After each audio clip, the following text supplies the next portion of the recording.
Bismillahirrahmanirrahim. Assalamualaikum warahmatullahi wabarakatuh. Waalaikumsalam warahmatullahi wabarakatuh. Teman-teman sahabat HTN 3, kami akan mencoba berdiskusi matkul ilmu mantik ya. Di sana sudah ada Bang Muhammad akan menjawab pertanyaan-pertanyaan dari kami. Untuk yang pertama, apa yang dimaksud dengan sur menurut ilmu mantik? Silakan jawab Pak Muhammad. Sur menurut ilmu mantik berasal dari bahasa Arab. Menurut bahasa adalah cakupan, maksudnya mencakup bagian lafaz semua. Menurut ilmu mantik, apa sih pengertian dari kuli itu? Kuli artinya menetapkan hukum atas sesuatu dengan secara keseluruhan atau kesemuanya. Contohnya, santri sudah pulang karena sudah libur. Artinya seluruh santri sudah pulang. Menurut ilmu mantik itu, apa sih pengertian dari juz'i? Juz'i adalah bagian daripada suatu contoh. Contohnya, telinga dari kepala, penjelasannya telinga, hidung, mata, rambut yang menjadi juz penyusun dari kepala manusia. Oh itu, ya, oke. Untuk berikutnya, apa sih yang dimaksud dengan mujabah dalam ilmu mantik itu? Ya. Mujabah itu sendiri maknanya yakni suatu yang menetapkan adanya hubungan antara subjek atau predikat. Contohnya, manusia adalah makhluk Tuhan yang harus tunduk patuh kepada Sang Pencipta atau Robnya. Dalam surat Al-Adziyat 5156, dan tidak aku ciptakan jin dan manusia melainkan untuk beribadah. Pengertian dari tadi mujabah. Selanjutnya apa sih pengertian dari salibah dalam ilmu mantik itu? Salibah atau negatif adalah yang tidak menetapkan adanya hubungan antara subjek dan predikat. Contohnya, manusia bukan Tuhan. Jadi, kalau manusia tidak bisa menciptakan Tuhan, tapi Tuhan bisa menciptakan manusia. Oke, seperti itu Pak Sofian. Iya. Oke, siap. Berikan contoh dari mujabah itu. Mujabah adalah misalkan udara itu adanya panas, ada kalanya dingin. Manusia itu ada kalanya hidup, ada kalanya juga mati. Jadi manusia tidak akan selamanya hidup di muka bumi. Maksudnya di sini, jadi justru manusia itu tidak boleh sombong. Kenapa? Yang namanya hidup itu tidak akan selama-lamanya di muka bumi. Jadi akan meninggal semua. Dan pasti yang namanya bumi itu bandingannya ada. Contohnya, ada malam, ada siang, ada hujan, ada panas. Nah itu bagian daripada contoh mujabah. Silakan lanjutkan Mas. Selanjutnya contoh dari salibah. Contoh dari salibah, Pak. Gimana contoh dari salibah Kalau itu? contoh dari salibah, kadang-kadang ada kalanya manusia hidup, ada kalanya manusia itu mati. Ya, manusia itu jangan sombong, karena manusia itu tidak akan selamanya hidup di muka bumi. Jadi manusia itu harus banyak berpikir, manusia itu harus banyak membaca, manusia itu harus bahwasanya nih kita itu tidak akan selama di muka bumi gitu, bahwa kita itu akan mati, akan meninggal. Gitu aja mungkin Pak Sofian. Ya, oke. Terus dari ini, tadi kan dari arti dari masing-masing lah. Sekarang ini penggabungan dari sur juz'i mujabah. Ya. Itu apa dari penggabungan tiga kata itu? Untuk sur juz'i mujabah, di sini itu adanya suatu pertentangan antara muqaddam dan tali pada waktu hal tidak tertentu. Jadi kita itu ya ini harus antara menggabungkan antara muqaddam ini dengan tali yang tidak bisa dipisahkan. Jadi terus mengkait gitu Pak Sofyan. Contohnya gimana contohnya itu? Contoh dari sur juz'i mujabah itu kayak apa? Mujabah. Contohnya dari sujud mujabah. Kadang-kadang bunga itu berkembang ada kalanya layu. Jadi bunga itu ya nggak selamanya yang namanya itu mekar terus ya. Pasti ada kalanya. Nah manusia juga tidak akan selamanya yang namanya itu manusia itu apa namanya hidup juga itu tadi sama itu juga. Dan tidak juga selamanya yang namanya manusia itu sehat terus.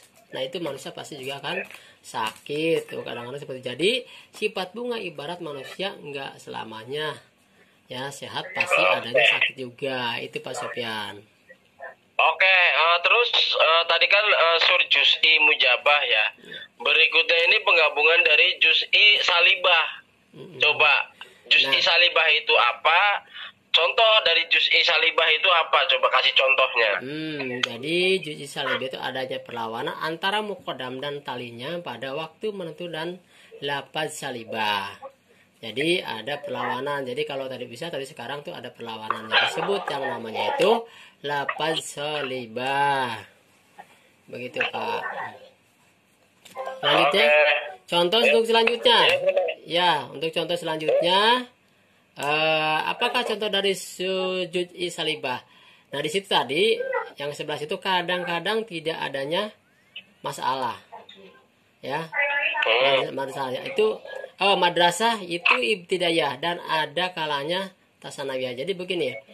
Jadi sekolah itu kadang-kadang dipergunakan untuk belajar madrasah sanawiyah atau anak-anak sanawiyah. Kadang-kadang yang namanya sekolah itu dipakai untuk aliyah pun juga. Jadi pengertian di sini kadang madrasah itu dipergunakan untuk aliyah atas atau sanawiyah atau aliyah itu mungkin Pak Sofyan. Jadi tidak akan yang namanya itu sekolah itu nggak fokus kepada sanawiyah saja di situ kantor itu, tapi difokuskan pada ada dua pendidikan yaitu sanawiyah ataupun aliyah. Mungkin itu Pak Sofyan dari saya pemahaman tentang sur juz'i salibah atau dan lainnya.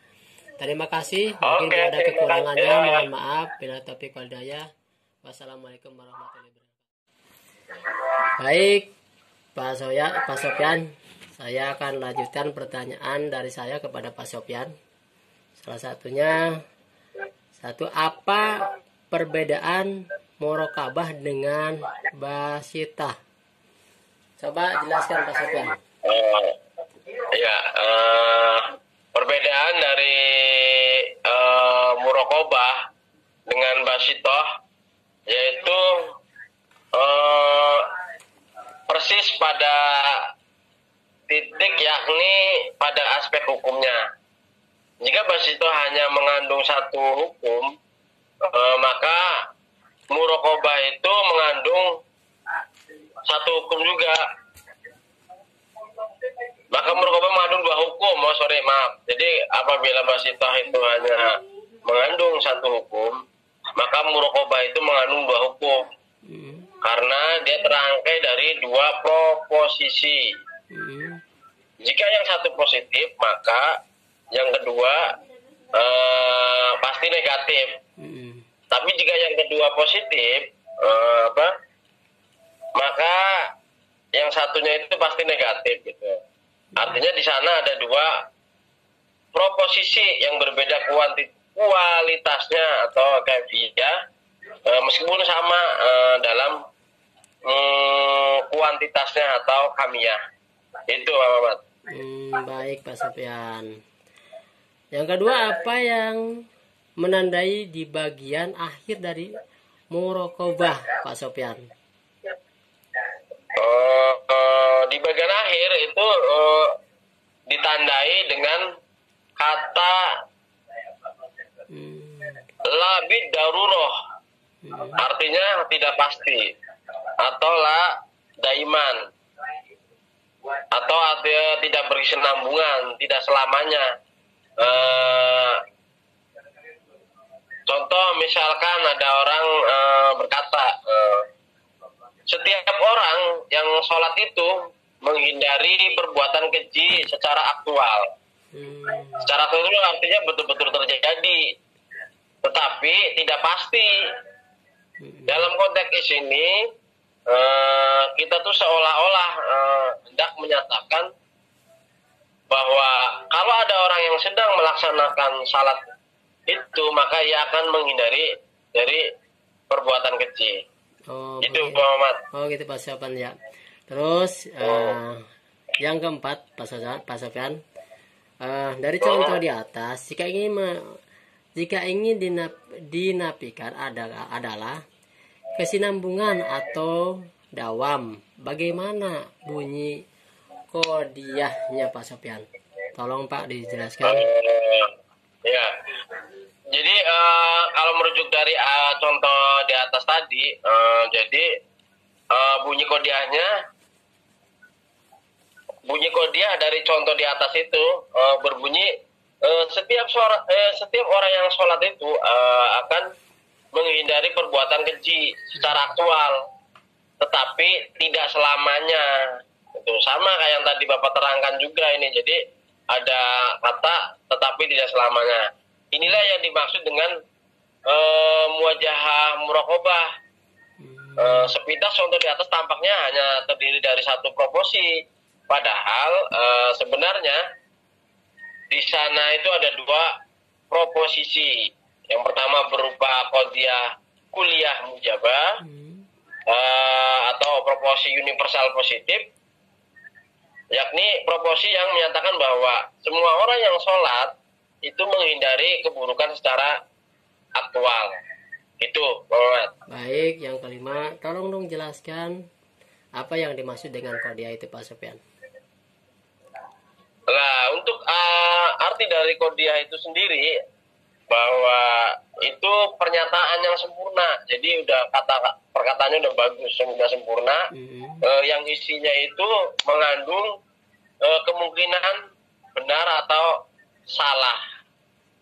Itu, Muhammad. Oke, baik Pak Sofyan. Untuk selanjutnya, apa yang dimaksud dengan masrohah kasabah kasaha? Coba Pak Sofyan jelaskan. Ya, untuk masrota Kasah ya. Masruta khosoh itu ialah Ya. masruta amanah yang disertai kata la daiman atau tidak selamanya, Ya.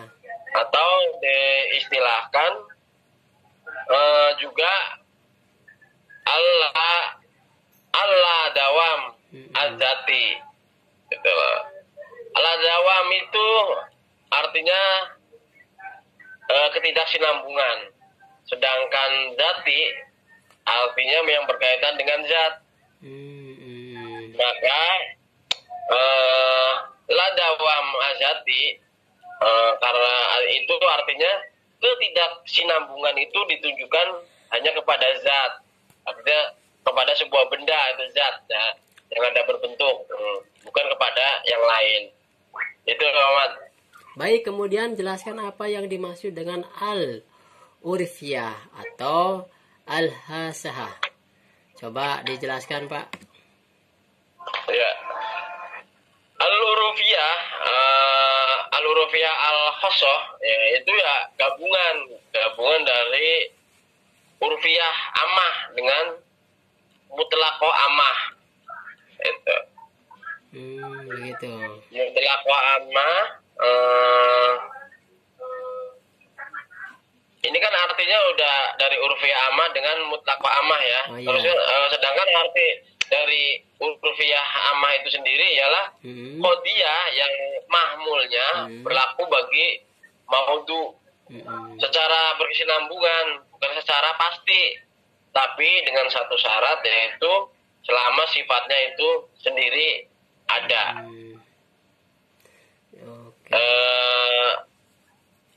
Terus saya beri contoh, contohnya itu sama seperti yang di atas tadi. Semua manusia itu darahnya bergerak secara berkesinambungan selama dia itu hidup. Artinya hidup dalam hal ini menjadi syarat berkesinambungannya gerak darah bagi manusia. Jika sifat hidup itu tidak ada, maka kesinambungan pun itu pun akan terputus gitu loh. Jadi contoh darah yang di dalam manusia itu kalau orangnya hidup baru darah itu bergerak gitu loh. Kalau darah itu bergerak itu berarti manusia juga hidup, artinya berkesinambungan. Itu Ahmad. Baik, untuk selanjutnya apa yang disebut dengan al-waqiyah? Coba, seperti apa al-waqiyah?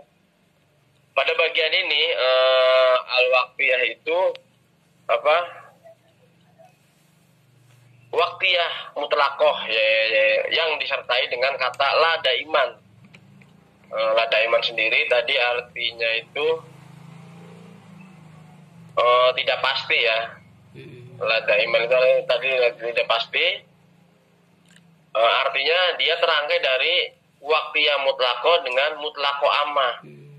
Karena kata la daiman itu sekali lagi menunjukkan pada mutlaqo amah. Pada tulisan sebelumnya sudah dijelaskan bahwa waqtiyah mutlaqo itu adalah suatu qadiyah yang makmulnya berlaku bagi maudhu secara pasti, atau secara pasti itu artinya daruri ya, dalam waktu tertentu. Contoh yang kita sebut kan di sana ialah setiap bulan itu akan mengalami gerhana secara pasti sewaktu bumi menengahi dia dengan matahari. Itu contoh dari waqtiyah mutlaqah. Waqtiyah ya. Mutlaqah. Ya, itu Muhammad. Iya. Lanjut yang ke-12 ya. Coba jelaskan pengertian al-mutasirah. Al-mutasirah. Ya, pada bagian al-mutasirah adalah gabungan antara muntasirah mutlaqah dengan mutlaqah amah. Lagi-lagi ini gabungan sama seperti yang di atas itu, yang dipahami dari kata la daiman muntasirah mutlaqah itu. Seperti yang sudah kita terangkan ialah suatu qadiyah yang mahmulnya berlaku bagi maudhu secara pasti suatu waktu, bukan pada waktu yang ditentukan. Contoh, setiap manusia itu bernapas secara pasti sewaktu-waktu. Jadi manusia itu udah pasti bernapas itu setiap waktu gitu. Itu banget. Baik. Kemudian di sini apa yang dimaksud dengan al-wujudiyah al-daruriyah? Haridiyah.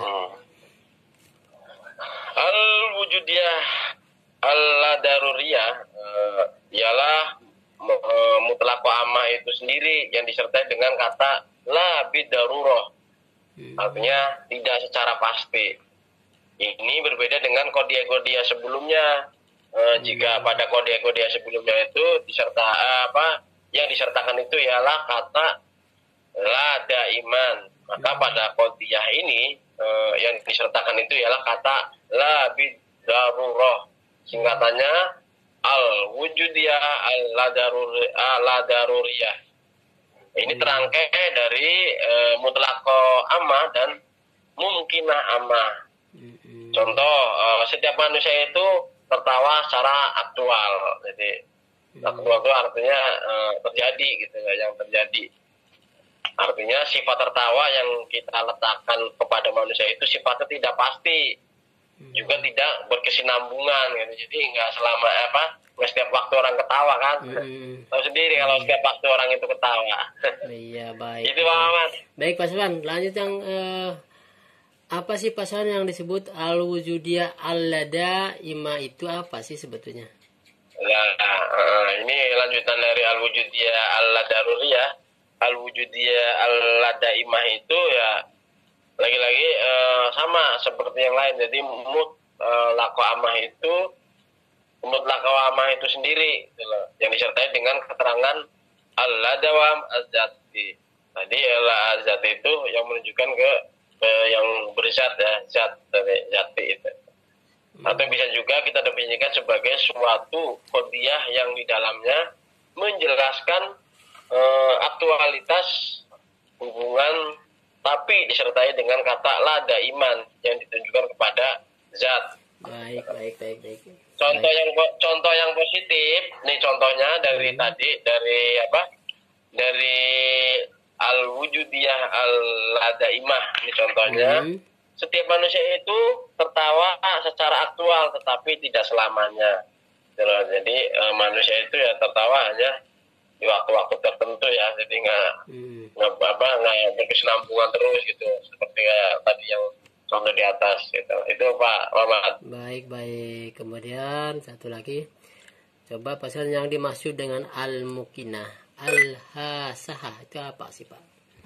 Iya, untuk pada bagian al-mumkinah al-khosoh, jadi emang dari yang atas sampai ke yang nomor al-mumkinah al-khosoh itu berkesinambungan. Mumkinah khosoh ialah mumkinah amma yang disertai keterangan la darurah az-zati. Maksudnya disertai kata la bid darurah, tidak secara pasti yang ditujukan kepada zat gitu loh. Atau bisa juga kita artikan sebagai qadiyah yang di dalamnya ada penafian keharusan atau kepastian dari dua sisi, yakni sisi yang sama dan sisi yang berbeda. Dari contoh positif dari mumkinah amma itu, setiap manusia itu mungkin menulis dengan kemungkinan yang umum, tetapi tidak secara pasti. Nah, proporsi dari mumkinah amma ini bisa saja dirangkai dengan proporsi sebagai berikut. Setiap manusia itu mungkin menulis dengan al-imkan al-khos atau dengan kemungkinan yang memiliki makna khusus. Nah, ini contoh negatifnya nih ada yang dari contoh yang tadi. Tidak ada seorang pun dari yang manusia itu yang mungkin menulis dengan al-imkan al-khosoh, dengan kemungkinan yang memiliki makna khusus. Itu contoh dari al-mumkin al-khosoh. Itu Pak Muhammad. Iya, baik. Terima kasih Pak Sofyan sudah menjelaskan atau memaparkan materi tentang atau basitoh dan lainnya. Semoga kita diberikan apa yang telah disampaikan Pak Sofyan ini manfaat buat kita semua.